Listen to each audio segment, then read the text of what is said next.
The fire in this stove went out at breakfast. It is the middle of the afternoon now. The little iron door is cold to the touch. The firebox behind it is dark, and there has not been a flame in it for hours. And yet the stone around it is warm enough to dry a pair of wet gloves on. It will still be warm tonight when I go to bed, and it will still be giving off heat, faintly, when I light the next fire tomorrow morning. One fire, one short fire, this morning, and a whole day of warmth out of it. Now think about how you heat your house. If you burn wood, you are up feeding the stove again and again, all day, and it still goes cold an hour after the last log. If you heat with a furnace, it is running and running, and the bill just climbs. Either way, you are making heat every minute you want to be warm. And the moment you stop, the warmth is gone. No furnace, no all-day fire, no stove you have to feed every hour. One hot fire, a wall of stone, and a day of warmth. My grandmother lit her stove once, at dawn, with an armful of wood and a bright, fast fire. By mid-morning it had burned itself out and she raked the ashes. And that great stone stove stayed warm through the whole short winter day, right up until we children were sent to bed leaning against it. She was not tending a fire all day. She had made her heat in 1 hour and stored it in stone. I used to think heat was something you had to keep making.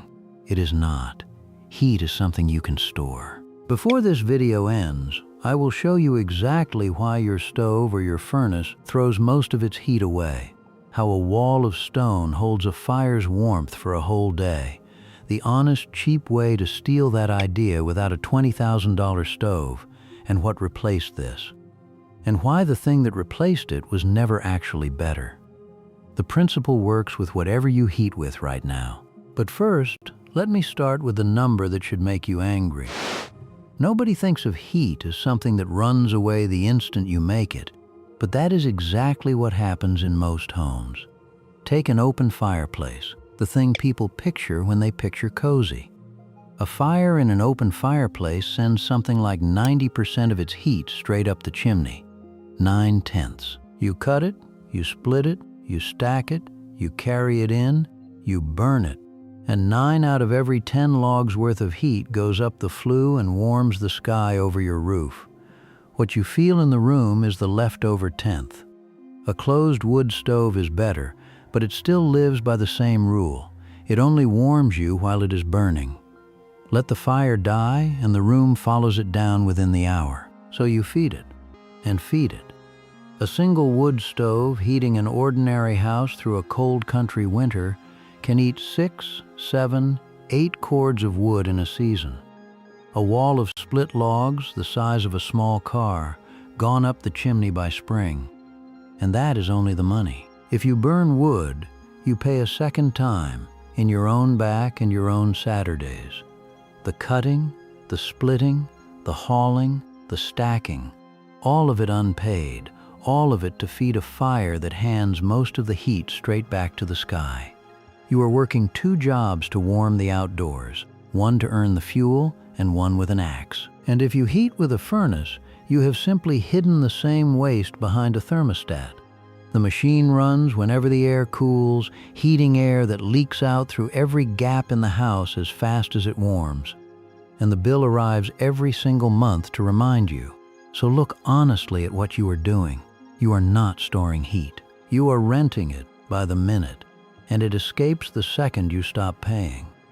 Your fireplace, for all its charm, is a remarkably expensive way to send warm air to the birds. Now, what if you could make the heat once and keep it? Not for an hour, for a day. To show you how, I have to take you back about 250 years to a country in real trouble. By the early 1700s, Sweden had a problem it had made for itself. It had been burning wood and clearing forest for so long that the country was genuinely running short of trees. Wood was the fuel for everything, every home, every hearth, and the nation was starting to run out of it. This was not a small inconvenience. A cold country running out of firewood is a country with a crisis on its hands. So in 1767, the King of Sweden did something that tells you how serious it was.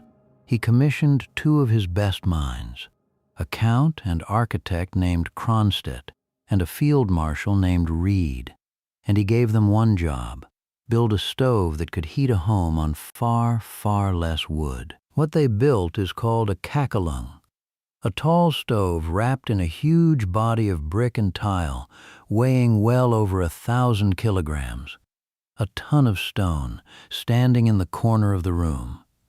And they wrapped that stone in glazed tile. The tiles you see on an old Nordic stove are not only for beauty. Ceramic warms slowly and never scorches, so a child or a wet coat can lean straight against it, and it gives its heat off soft and even instead of the harsh blast of a bare iron stove. It was a piece of furniture that happened to heat the whole house, and the real genius was hidden inside it. Instead of letting the fire's heat rush straight up and out the chimney the way a fireplace does, they ran the smoke through a maze of channels that snaked up and down and back through the whole mass of the stove before it was finally allowed to leave. The fire's heat had to travel through all that stone first, and the stone drank it in. The result was a stove perhaps 8 times as efficient as an ordinary one. You light it hot for a couple of hours in the morning. The great mass of bricks soaks up all that heat, and then, long after the fire is dead and cold, the stone keeps giving that warmth back to the room, gently and evenly, for up to a full day. My own people, further north, did the same thing with a particular stone, soapstone. Soapstone holds heat better than almost anything you can build with, far better than ordinary brick, which is why the old Nordic stoves back home were built of it. One good fire, and the stone is warm until the next one. Sit with what that country actually did. Faced with running out of firewood, Sweden did not solve its crisis by finding more wood. It solved it by wasting less of the fire. And that stove was so good it never went away. They still build it today, the same idea, because a good idea about heat does not expire. So here is the clever part, and it is really two ideas standing together. The first is storage. A fireplace makes heat and immediately loses it. The warmth leaves as fast as the flames make it, straight up the flue. A stone stove does the opposite. It takes a short, fierce, roaring fire and pours all of that heat into a ton of stone, like charging a battery. Then, once the fire is out, that stone spends the next 12 to 24 hours slowly handing the heat back. You are not keeping a fire alive all day. You are keeping a fire's heat all day, which is a completely different thing, and a far cheaper one. You already know this trick in miniature. Think of a stone left at the edge of a campfire or a brick warmed in an oven. An hour later it is still warm in your hands, long after the flame that heated it is gone.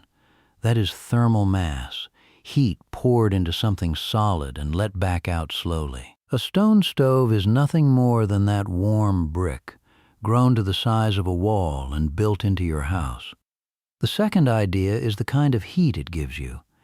That warm stone heats you the way the sun does, by radiating warmth directly onto your body and onto the walls and the furniture, not by heating the air. And that matters more than you would think, because your body feels radiant warmth far more than it feels warm air. A furnace heats the air, and the air leaks away and takes your money with it. A warm stone heats you, and the room around you, and holds that warmth in solid mass that cannot leak out a window crack. It is the difference between standing in a patch of winter sun and standing in a heated room after the sun has gone. The same air, and a completely different warmth. The furnace sells you the warm air. The stone gives you the sunshine. There is even a bonus hidden in how you burn it. Because you fire a masonry stove hot and hard rather than low and smoldering, the fire gets so hot that the smoke itself catches and burns. The stove burns its own smoke. That means a cleaner burn, less soot, and more of the wood turned into heat instead of tar in your chimney. You would think a fire that burns low all night keeps you the warmest. It is the opposite. The slow, smothered, all-night fire is the one wasting the most.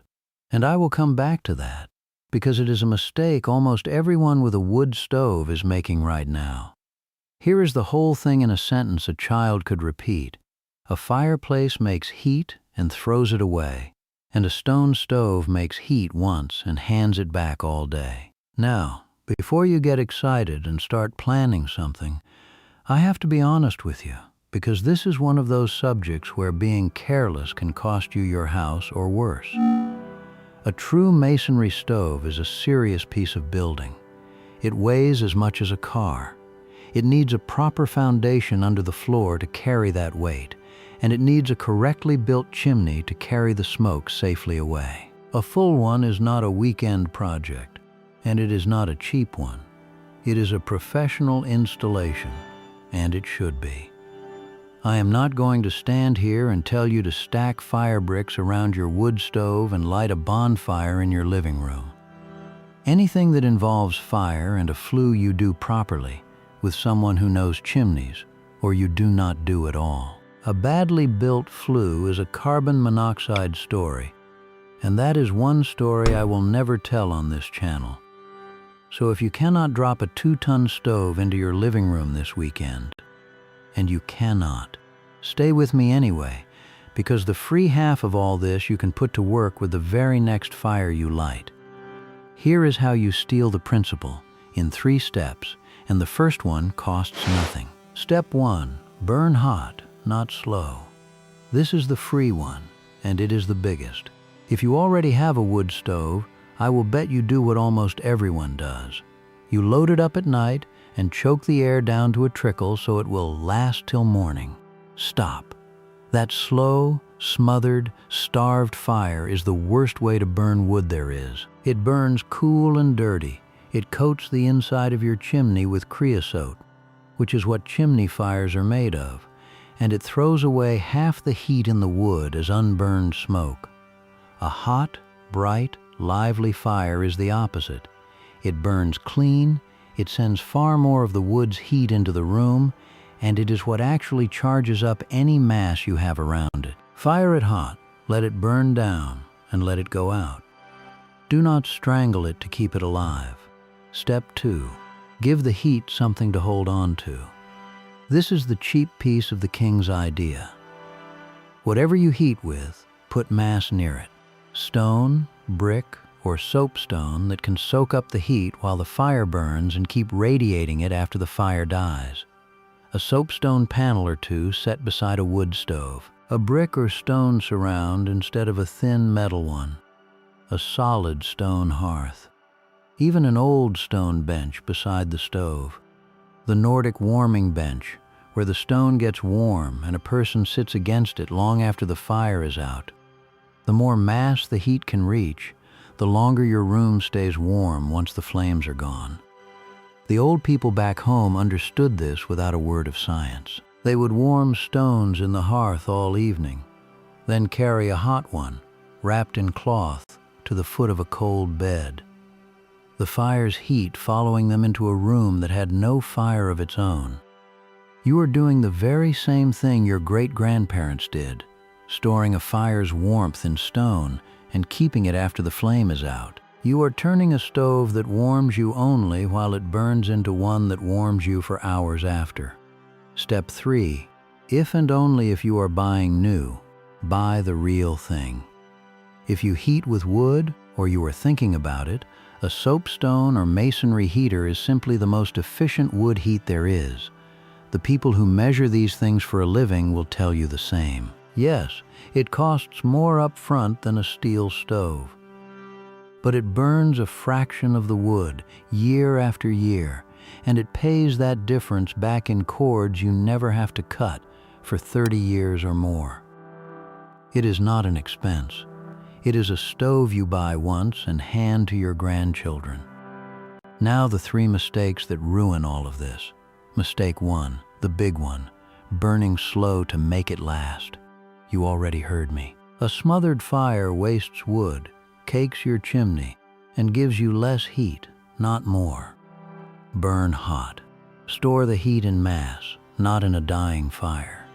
Mistake 2. Putting the mass where the fire's heat never reaches it. Stone only helps if the heat actually gets into it.